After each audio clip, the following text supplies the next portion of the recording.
Graça e paz para o seu coração. Boa noite, a paz do Senhor Jesus. Vamos orar ao Pai. Aproveitar que você está em pé. Enquanto isso, a multimídia projeta Ezequiel 18, do 2 ao 32. Curva a sua cabeça. Você vai fazer uma oração e você vai pedir para o Espírito Santo falar com você. A oração que Deus ouve é a sua. Essa oração que você vai pedir: Pai, eu não vim aqui ouvir homem, eu não vim ver homem, mas eu vim ouvir a sua voz. Pai, nós estamos reunidos aqui com tanta alegria no coração. Senhor, que gostoso, que bom é estar em tua presença. Ó, quão bom e quão suave é que os irmãos vivam em união. É como o óleo precioso para o Senhor, e que desce, Senhor, até a barba e as orlas das vestes. E nós queremos agradecer ao Senhor pela alegria de estarmos reunidos. Te agradecer por Jesus, o nosso Senhor e Salvador, que se não fosse por Ele, não estaríamos aqui. Agradecermos ao Espírito Santo, que quando queremos nos perder, Ele nos atrai. Te agradecer, Senhor, porque o Senhor é um Pai presente. Fala conosco nesta noite. O Senhor está vendo os corações, as orações aqui, e o Senhor conhece cada um que aqui está. O Senhor sabe o que cada um precisa ouvir. Senhor, eis-me aqui, usa o meu nada e glorifica o teu nome, cumprindo o propósito do teu coração para essa noite. Fala pela tua palavra, ensinando, Senhor, consolando, exortando em amor, para que o teu propósito para o dia que se chama hoje seja cumprido. Cala toda a voz do ego, toda ação demoníaca, que somente o teu Espírito Santo se mova nesse lugar. Que seja uma noite de salvação, uma noite de renovo, uma noite de avivamento. Em nome de Jesus Cristo, teu Filho, nós entregamos nas tuas mãos, em nome de Jesus, amém. Queridos, pode sentar. Dê uma olhada ali, está projetado o texto. Se você quiser abrir a sua Bíblia, será muito bom. Ezequiel 18, a partir do verso 2. O que vocês querem dizer quando citam este provérbio sobre Israel? Os pais comem uvas verdes e os dentes dos filhos se embotam? Juro pela minha vida, palavra do soberano, o Senhor, que vocês não citarão mais este provérbio em Israel, pois todos me pertencem, tanto o pai como o filho me pertencem. Aquele que pecar é que morrerá. Vamos, gente. Versículo 5. Suponhamos que haja um justo que faz o que é certo e direito. Ele não come nos santuários que há nos montes, nem olha para os ídolos da nação de Israel. Ele não contamina a mulher do próximo, nem se deita com uma mulher diante dos dias da sua menstruação. Ele não oprime ninguém, antes devolve o que tomou como garantia num empréstimo. Não comete roubos, antes dá a sua comida aos famintos e fornece roupa aos despidos. Ele não empresta visando a algum lucro, nem cobra juros. Ele retém a sua mão para não cometer erro e julga com justiça entre dois homens. Ele age segundo os meus decretos e obedece fielmente às minhas leis. Esse homem é justo, com certeza ele viverá. Palavra do soberano, o Senhor. Suponhamos que ele tenha um filho violento, que derrama sangue, ou faz qualquer uma destas outras coisas.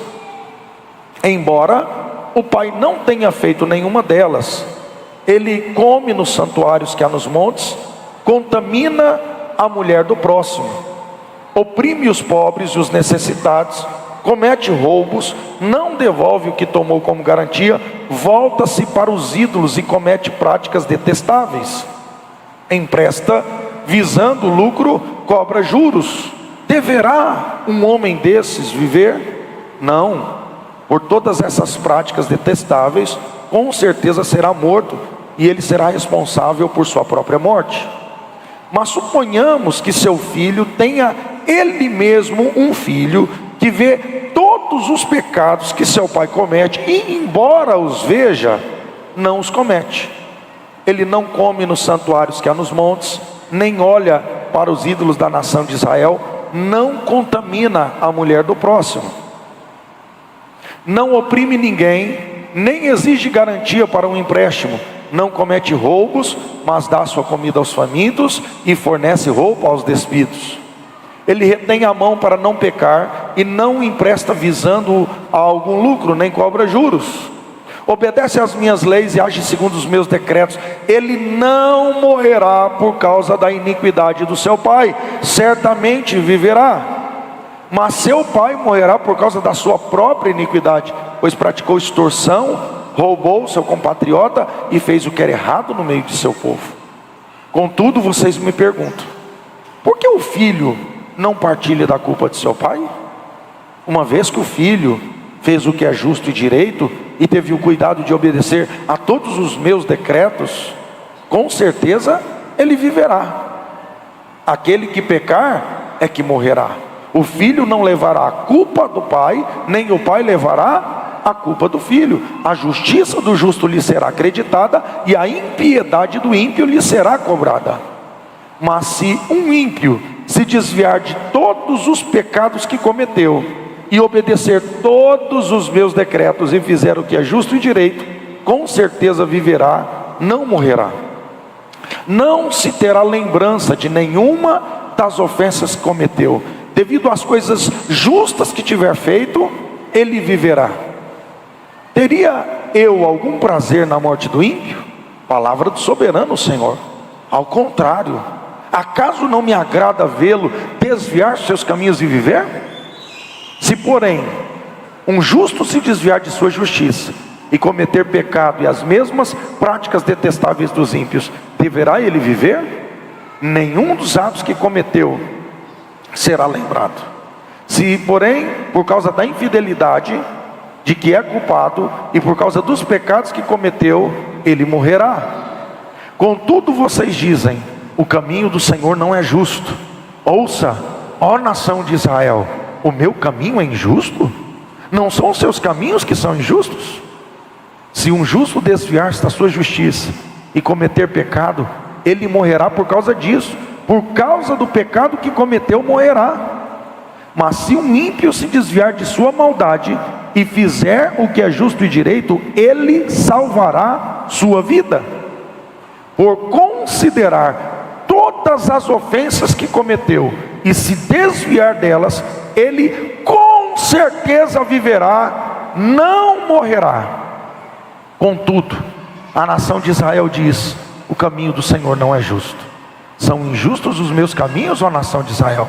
Não são os seus caminhos que são injustos?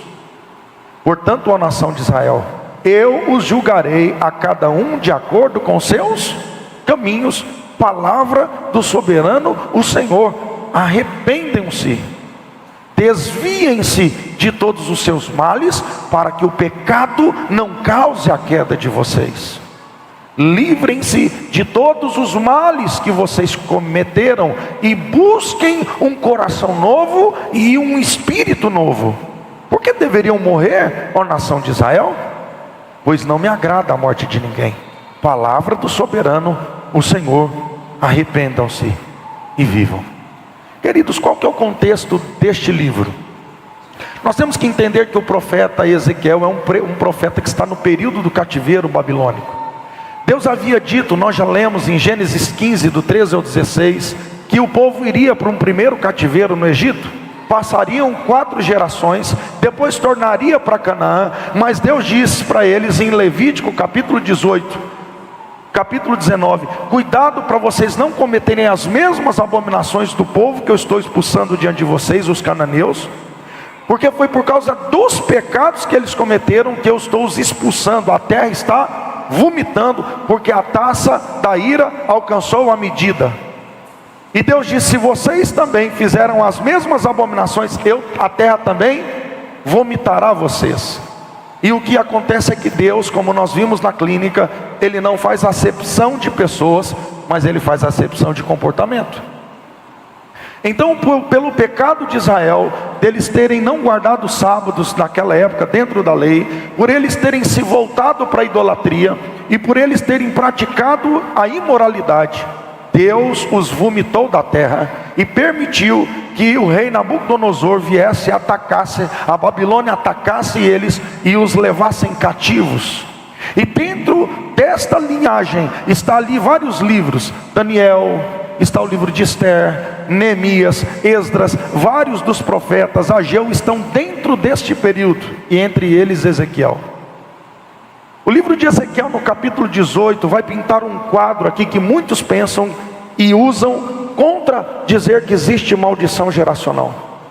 Só que na verdade eles interpretam de uma maneira errada. O capítulo 18, Ezequiel vai tratar exatamente um provérbio. Qual que é o cerne do assunto no capítulo 18? Projeta o versículo 2. Fiquem sempre aqui com a Bíblia, e você deixa aberto em Ezequiel 18. O que vocês querem dizer quando citam este provérbio em Israel? Os pais comem uvas verdes, os dentes dos filhos se embotam? Então Deus vai trabalhar um sistema de crenças do povo. O povo tinha esse ditado popular. Eles estavam dizendo que eles estavam comendo pão que os pais amassaram, mas não num aspecto de consequência, mas num aspecto de culpa, e como se a maldição fosse fatalista, como se eles não pudessem reverter um quadro,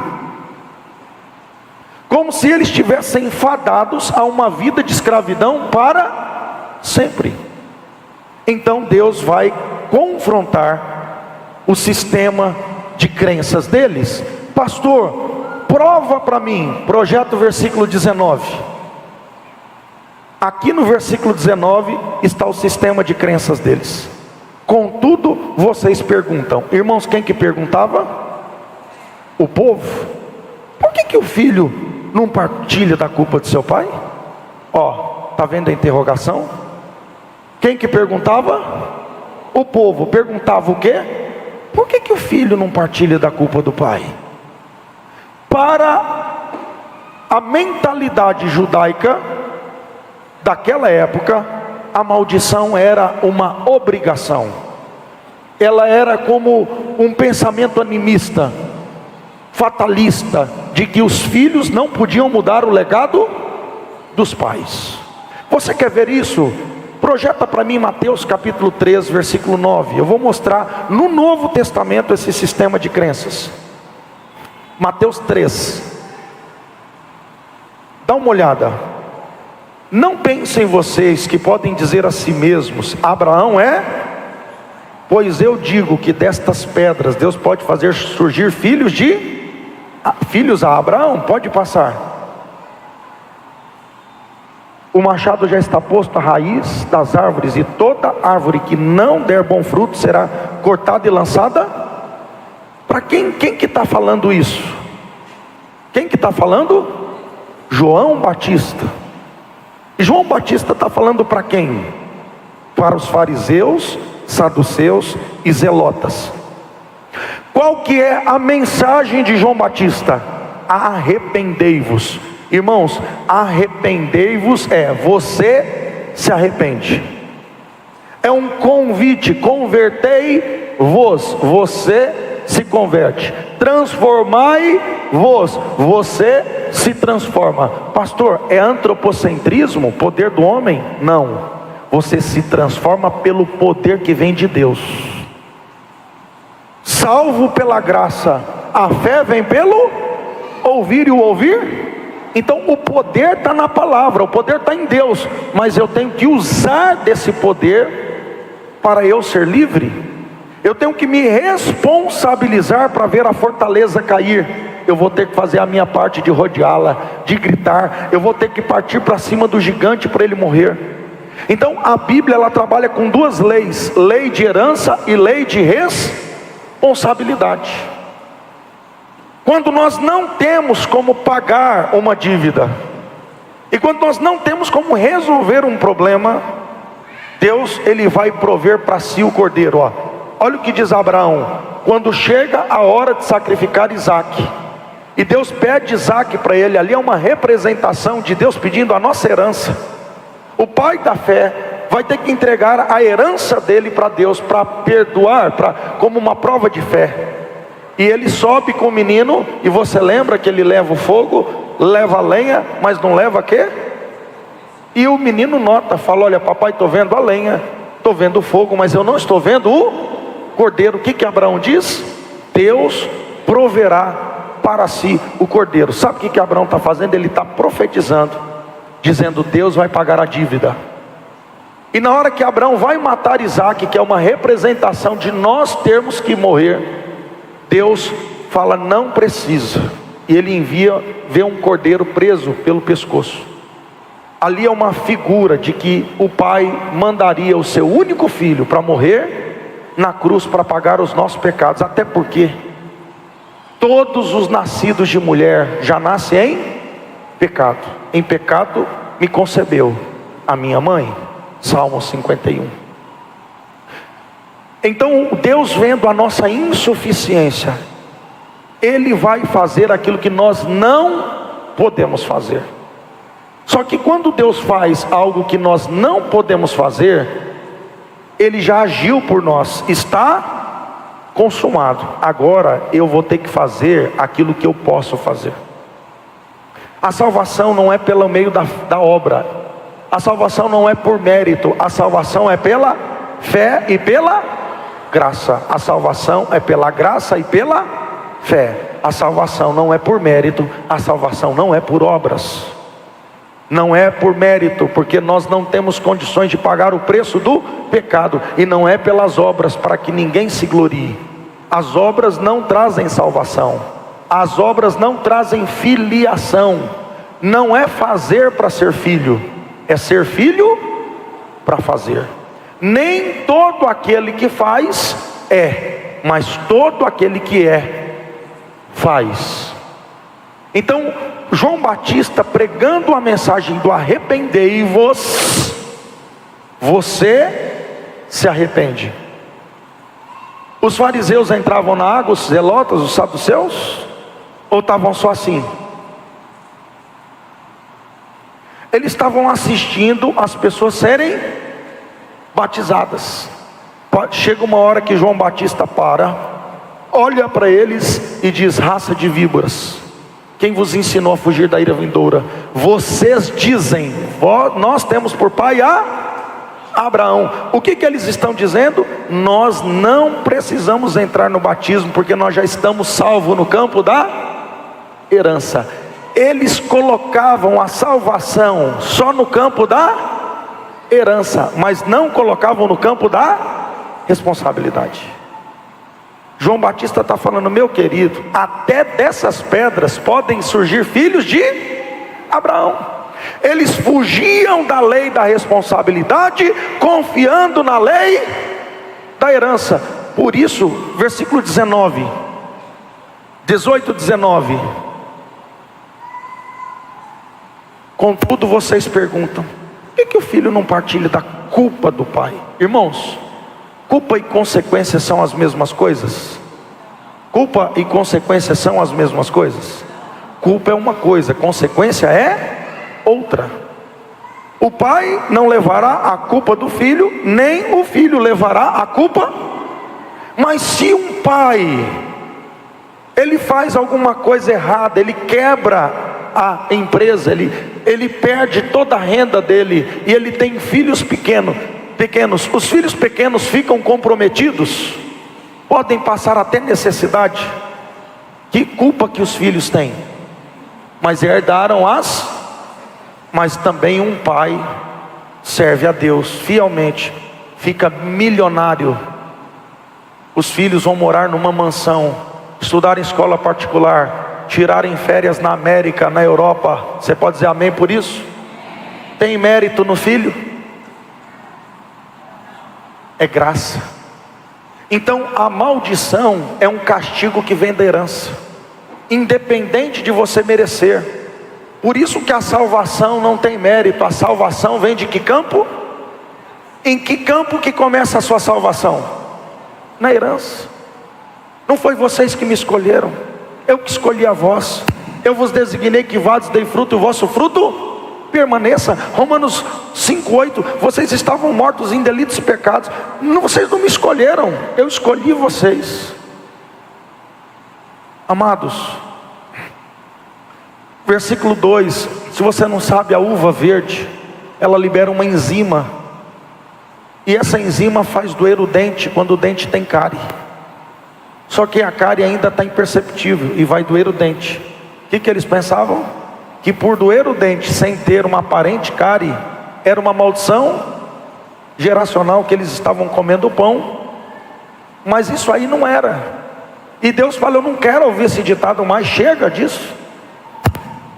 Mas em nenhum momento a Bíblia fala que filhos não herdam as consequências dos pecados dos, e vice-versa. Um filho lá em Rio Branco se envolveu com tráfico, ficou devendo o traficante. O traficante invadiu a casa desse cara, matou ele e toda a família. A família comeu o pão que o filho amassou. Eles tinham culpa, mas herdaram o quê? Herdaram o quê? Aonde que os filhos e os netos daquele povo que desobedeceu estão? Num resort no deserto ou no cativeiro junto com os pais? No cativeiro. Então eles confundiam as consequências com a culpa. Os filhos e os netos estão no cativeiro, eles não estão no resort. Mas o que eles pensavam? Por que o filho não leva a culpa do pai? Aí Deus vai contar uma parábola. Projeta o versículo de número 5. A Bíblia no Antigo Testamento também tem parábolas. Nota, suponhamos. Gente, esse é um fato ou uma suposição? E se Deus está supondo alguma coisa, Ele está supondo de propósito, com propósito. Ele quer que você entenda algo. Então Ele diz: suponhamos que haja um homem injusto que faz tudo que é direito. Pode passar, versículo 6. Se você quer descobrir uma lista de um homem justo, leia isso. Esse homem não é idólatra, ele não adultera, que é não contaminar a mulher do outro. Isso é um ato sexual fora do casamento ou antes do casamento. Toda relação sexual coloca você na condição de uma só carne, é um pacto de sangue. E quando você tem uma relação ilícita antes do casamento, fora do casamento, você contamina. Esse sangue branco que é o sêmen é visitado pelos demônios. Esse sangue é lançado no altar da imoralidade. A Bíblia está dizendo aqui que não deve ficar com a mulher no período da menstruação. O homem casado não deve ter com a mulher relação sexual no período da menstruação. Essa é uma lei de saúde. Por quê? Porque a mulher está escamando o endométrio. É uma lei de maturidade. Deus quer ensinar o homem a ficar 7 dias sem. Se você não fica 7, se a mulher ganhar um cesáreo, você não fica 40. Então Deus é o nosso Pai que nos emancipa. Então presta bem atenção, versículo 5. Esse homem é mau ou é bom? Ele é mau ou ele é bom? Ele é bom. Versículo de número 10. Agora é um outro homem. Suponhamos, nota, continua uma suposição. Suponhamos que ele tenha um filho violento, que derrama sangue ou faz qualquer dessas coisas. Esse filho deste homem é bom ou mau? É bom ou mau? Versículo de número 14. Mas suponhamos que esse filho tenha ele mesmo um filho, que vê todos os pecados do seu pai comete, embora os veja, o filho foi discipulado vendo o pai fazendo tudo errado. O primeiro viu o pai fazendo tudo certo. Você já pegou o que Deus está tentando fazer aqui? Qual que é a lição? Versículo 5, o homem é bom ou mau? O primeiro homem é o quê? O pai. O filho? O neto, ó, bom, mal, bom. Escreva: maior que a lei da herança e a lei da responsabilidade. Qual que é a falsa crença que Deus quer quebrar? Se o homem é bom e a maldição ou a bênção é uma obrigação, o que esse filho aqui tinha que ser? Bom. E se esse filho é mau e ele tem um filho, o que esse filho tinha que ser? Mau. Então, ó, bom, mal, bom. Por que Deus faz isso? Porque Ele está supondo para provar de propósito com propósito. Maior que uma herança é o campo da responsabilidade. Você pode vir de uma casa toda disfuncional, envolvida com ocultismo, assassinatos, crimes, abortos, todo tipo de imundície, mas você olha, no campo da herança você é impotente, você não tem discernimento, você vem talvez para uma vida adolescente, adulto, todo ferido, mas um dia você entra numa igreja como essa, e a palavra de Deus te ressignifica, e você entende que você foi criado de propósito com propósito, e você entende que você não é uma escolha do teu pai e da tua mãe, que você é uma escolha de Deus, e que antes de você ser formado no ventre da tua mãe, o Senhor te escolheu. E aí você decide que a palavra do teu pai celestial vai ser acima da palavra do teu pai terreno. A palavra do Espírito Santo de Jesus vai ser maior do que a palavra e a crença dos seus pais. Você pega a sua vida e diz: a partir de hoje, a minha vida não espelha mais meu pai, nem espelha a minha mãe.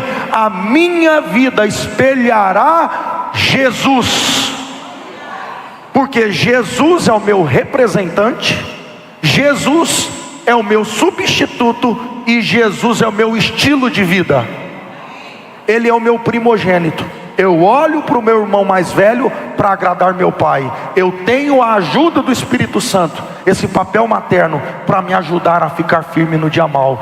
Eu posso todas as coisas eu posso resistir ao diabo, e ele vai, porque agora maior é o que está em mim do que o que está no mundo. Deus está quebrando uma falsa crença, o vitimismo deles: nós não temos como mudar, está tudo determinado, está tudo determinado. Minha vida pastoral miséria mesmo, minha mãe, minha avó, bisavó, pau que nasce torto,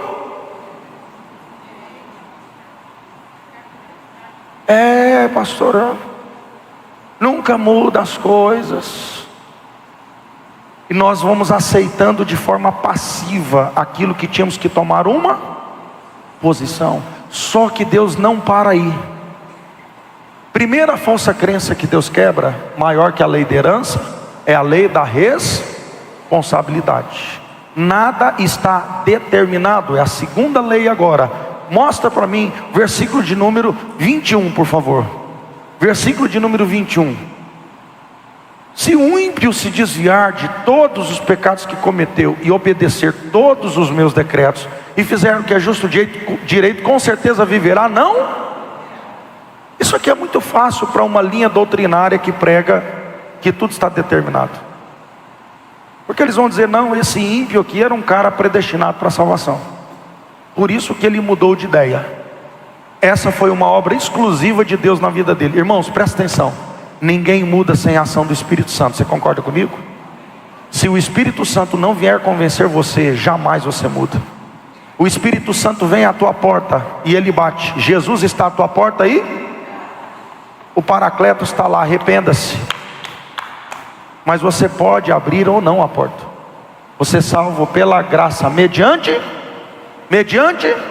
quem que gera fé em nós? O Espírito Santo. Mas se você se ouvires e quiseres, quando ouvir minha voz, não endureça o seu, nem haveria julgamento se não estivesse arbítrio, porque você estaria colocando o próprio Deus no banco do réu. Então, irmãos, É um erro pregar que a salvação está no mérito, porque não está. Quem aqui poderia pagar o preço do pecado? A salvação não começa na responsabilidade, a salvação começa no campo da herança. Aqui ninguém começou a vida em si, começou a vida nos pais. Então, querendo ou não querendo, você tem uma herança. Só que continuar a herança é uma obrigação? É uma obrigação? Fala por mão aí do lado, você continua a rota dos seus pais se você quiser. O problema é que muitas vezes nós repetimos porque não perdoamos, repetimos porque não entendemos, repetimos porque não ressignificamos, julgamos e saímos julgados na medida que medimos. Na hora que vê o divórcio dos pais, vira o divórcio dos filhos, que vira o divórcio dos netos. Ah, gente, não tem como mudar isso. Tem sim. A questão é, a palavra de Deus entrou no teu coração? Porque sem entrar a palavra de Deus no teu coração, não terá sido gerado algo novo, uma autoridade dos céus para frear a maldição, por um novo comportamento. Então o 21 é muito simples. Olha, o ímpios abandona os seus maus caminhos e se torna um homem justo. O ímpio vira justo. Pode passar. Não se terá lembrança de nenhuma das ofensas que cometeu, devido às coisas justas que tiver feito ele. Agora olha o 23. Teria algum prazer na morte do ímpio? Pode passar, depois a gente volta para o 23. Pode ir para o 24. Se porém, agora dá uma olhada.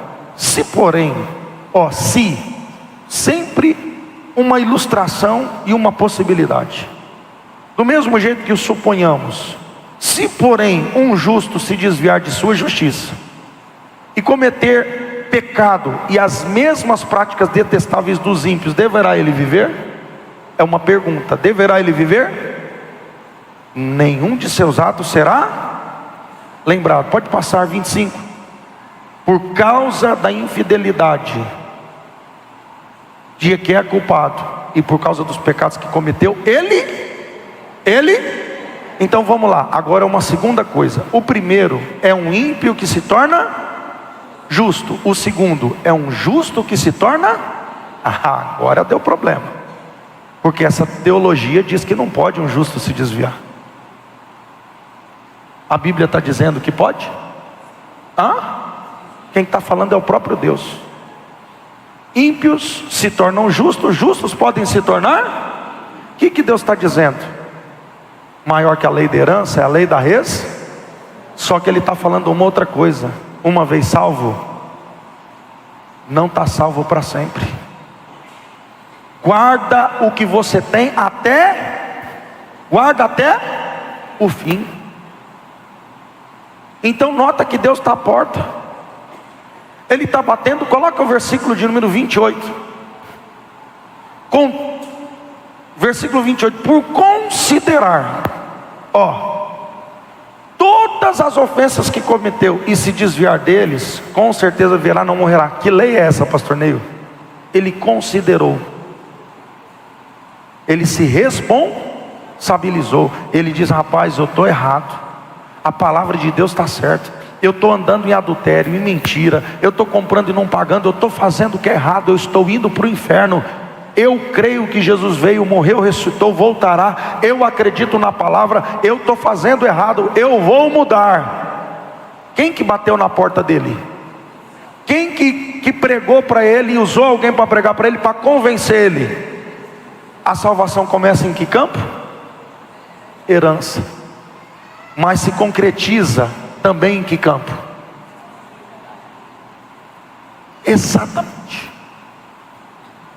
Pode passar o versículo, dá uma olhada nesses versículos. 29. Eles estão dizendo que o caminho de Deus não é justo. Pode passar para o 30. Deus vai julgar cada um de acordo com seus arrependam-se. Você se arrepende. Pode passar para o 31, dá uma olhada nisso. Desviem-se.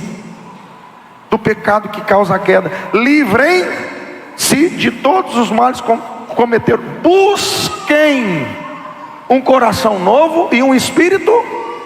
Irmãos, essa parte é de quem? Buscar-me-eis e me achareis quando me buscareis de todo o vosso. Irmãos, Deus não vai fazer aquilo que você tem que fazer. Olha o 32. Pois não me agrada a morte de... Versículo 23 agora. 23. Qual que é a vontade de Deus para nós? Irmãos, alguém acha que Deus quer que alguém vá para o inferno? O texto está dizendo que Deus não tem prazer na morte do ímpio, sim ou não? Sim ou não? Teria eu algum prazer na morte do ímpio? É uma pergunta, a palavra do soberano Senhor.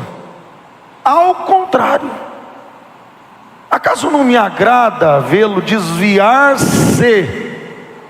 Quem que se desvia? Quem que se desvia? Diga eu. Por que você se desvia? Qual que é a parte de Deus? Ele vai te dar uma informação e te dizer: ei, ali tem um caminho que leva à morte. Ei, ali tem um perigo. Ei, aqui tem um caminho que conduz à vida eterna. Esse é o papel de Deus, te dar uma informação. Isso aqui é graça. Sem essa informação você nunca vai chegar em lugar. Por isso que a salvação não começa em você, querido. A salvação começa em... Só que tem um detalhe. Ele não vai pegar você pela mão e vai obrigar você a ir por... Essa é a doutrina do determinismo. Está tudo nem que você queira, você desvia. É o que o texto está falando? Desviem-se. Desviem-se.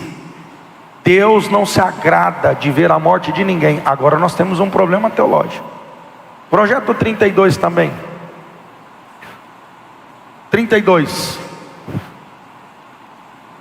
18:32. Pois não me agrada a morte de... Agora está mais claro que a luz do dia. Vamos lá. Se Deus deseja a salvação, quem acha que Deus deseja a salvação, que levanta a mão? Deus deseja a sua salvação. Deus deseja a salvação do mundo todo.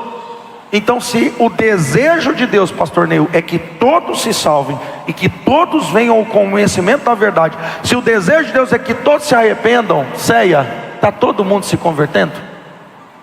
Está todo mundo se arrependendo, ceia? Então nós temos um problema teológico.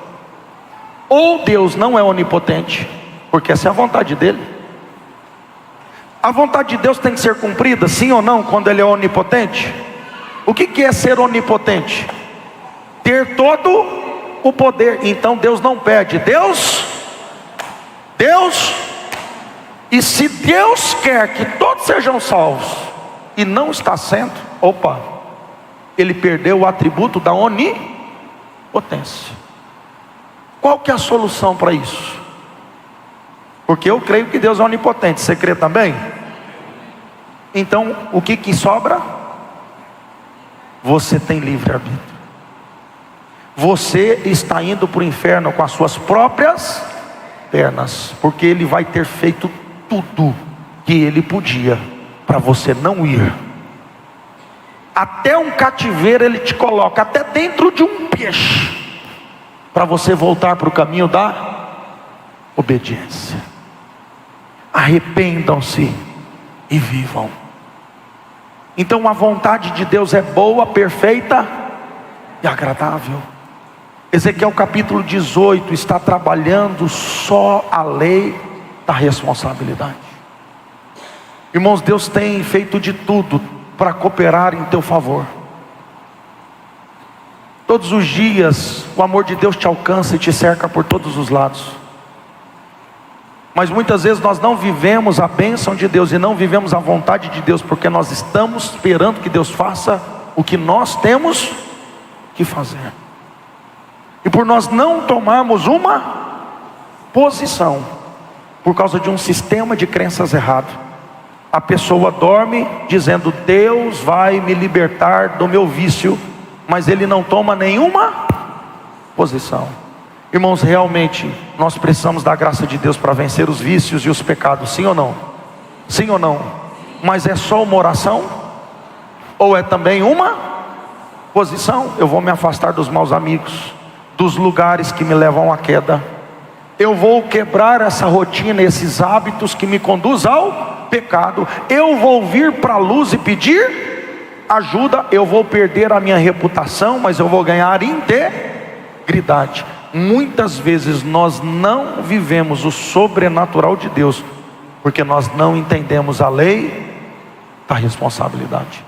A igreja brasileira é confusa, ela prega livre-arbítrio, você escolhe, mas na hora de se responsabilizar, o diabo está furioso. Deus está fazendo isso comigo, é a minha mãe, é o meu pai, é o vizinho, é o Bolsonaro. Nós fazemos o que com a culpa? Nós terceirizamos, e o vitimismo é assassino da mudança. Enquanto nós não nos responsabilizarmos, nós nunca vamos ser libertos. Projeto Hebreus 12:4. Hebreus capítulo 12, versículo 4. Na luta contra, vocês ainda não resistiram até o ponto. Irmãos, qual que é o nível, pastor Neil, de batalha contra o pecado? Até o sangue. Irmãos, tem gente brincando aqui na igreja, acha que a qualquer momento, não pastor, qualquer momento eu alinho minha vida. A qualquer momento você pode morrer, e pode ser muito, a qualquer momento eu vou consertar meus caminhos, pode ser muito tarde. Qual que é o dia para nós mudarmos e tomarmos uma posição? Amanhã? Amanhã? O amanhã não nos... Quem pode garantir para mim que você vai estar aqui amanhã? Eu não posso garantir que eu vou estar aqui amanhã. Então o único momento que você tem para consertar com a tua esposa, com o teu marido, com os teus filhos, para você consertar com Deus, confessar os seus pecados, porque a Bíblia diz: se você confessar os seus pecados, Ele é fiel e justo para te perdoar. E Ele pega os meus pecados e os seus pecados, e Ele lança no mar do... E ainda coloca uma placa para o diabo: está proibido pescar. Nós precisamos nos posicionar. Muitas vezes a nossa vida não muda porque nós não tomamos uma posição, por um sistema de crenças como o do povo, de achar que a herança é suficiente e não precisa ter responsabilidade. É o que diz Hebreus capítulo 6, os que caíram da graça. Uma vez que caíram da graça, é impossível que sejam reconciliados. Irmãos, não vamos entristecer o Espírito Santo. Vamos viver uma vida santa, uma vida que glorifica a Deus. Não vamos brincar de ser crente. Quantas pessoas têm brincado de ser crente? Deus está vendo tudo. Deus vê você quando acorda, quando levanta, quando vai dormir. Deus vê você com a sua esposa, com seus filhos, no trabalho. Deus vê você no seu quarto, Deus vê você no motel, Deus vê você escondido, Deus vê você embaixo do mar, Deus vê as pessoas até no inferno. Aonde que nós vamos nos esconder de Deus? A nossa santidade, a nossa fé não tem a ver com o homem, tem a ver com Deus. Eu não posso servir a Deus por medo, eu tenho que servir por amor, porque Ele entregou o único Filho para morrer na cruz, para nos livrar da morte eterna. Jesus Cristo veio ao mundo morrer a nossa morte, para nós vivermos a sua vida. Ele é o nosso substituto, mas Ele também é o nosso estilo de vida. É aquilo que Pedro vai dizer: sede santos em toda a vossa maneira de viver, sede santos como eu sou santo. Eu não sei qual que vinha sendo o seu sistema de crenças. Talvez Deus já vinha falando com você sobre tomar uma posição, decidir estar no culto de ensino da igreja, decidir orar mais, jejuar, ler a Bíblia, decidir trabalhar mais para Deus, decidir ser fiel ao Senhor, sendo fiel à esposa, ao marido, aos filhos, sendo um bom trabalhador, glorificando a Deus no teu corpo, no teu trabalho, adorando a Deus em todos os lugares, em todo o tempo. Mas às vezes a gente fica esperando alguma coisa acontecer, aquilo que Deus já fez por nós e já nos deu poder para nós vencermos. E o que nós não entendemos é que está faltando só tomar uma posição. E se você quer tomar essa posição hoje, vamos nos colocar em pé. Eu quero orar com você. Talvez Deus te trouxe aqui hoje, tudo cooperou para o teu bem, você não queria vir, muitas coisas talvez trabalharam para você não vir. Ministério de louvor, tudo trabalhou para você não vir.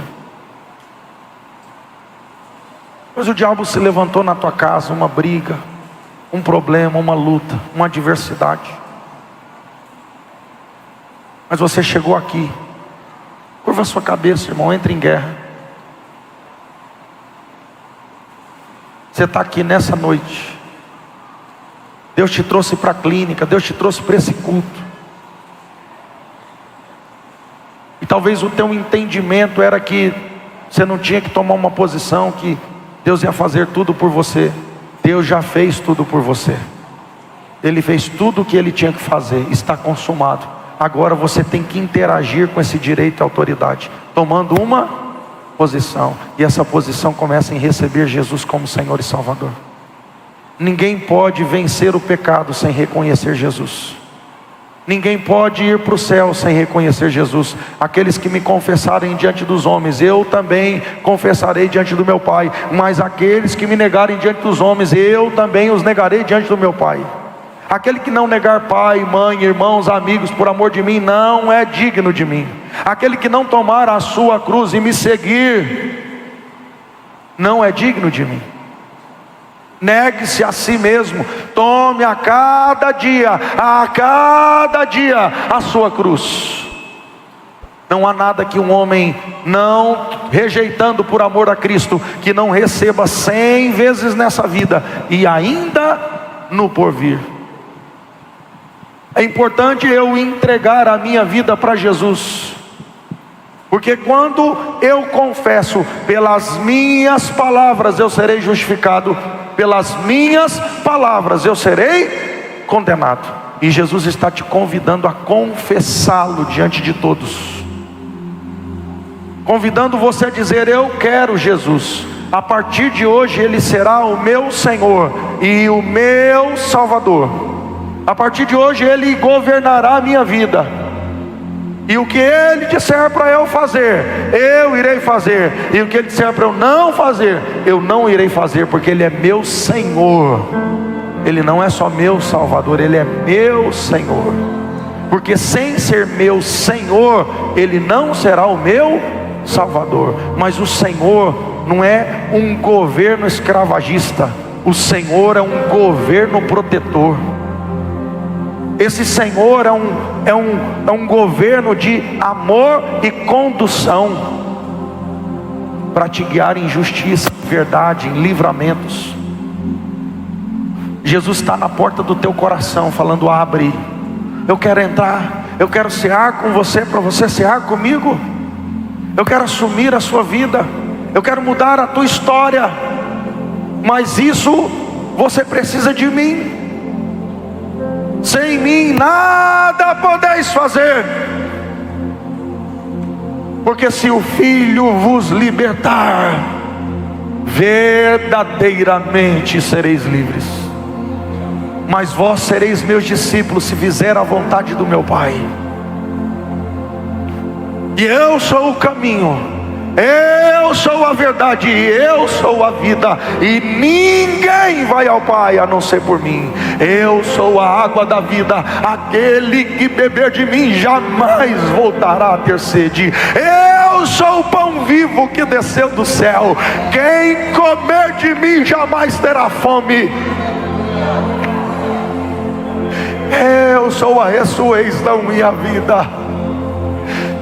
Quem me receber, ainda que esteja morto, viverá.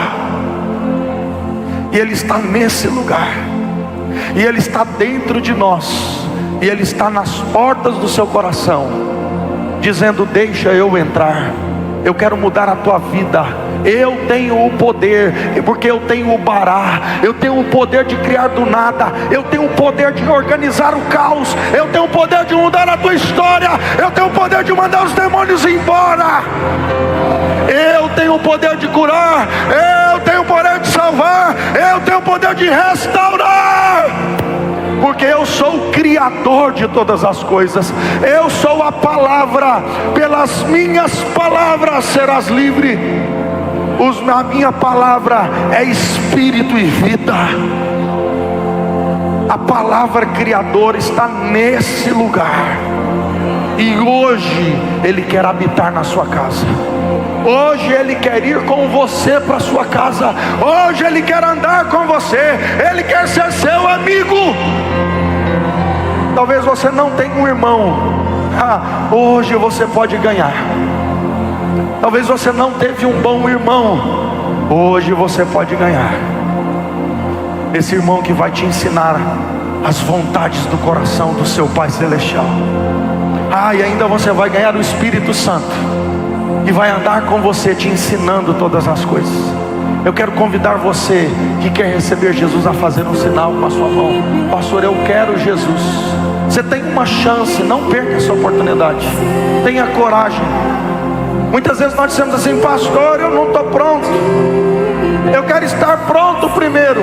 Não é estar pronto para aceitar Jesus, é aceitar Jesus para ficar pronto.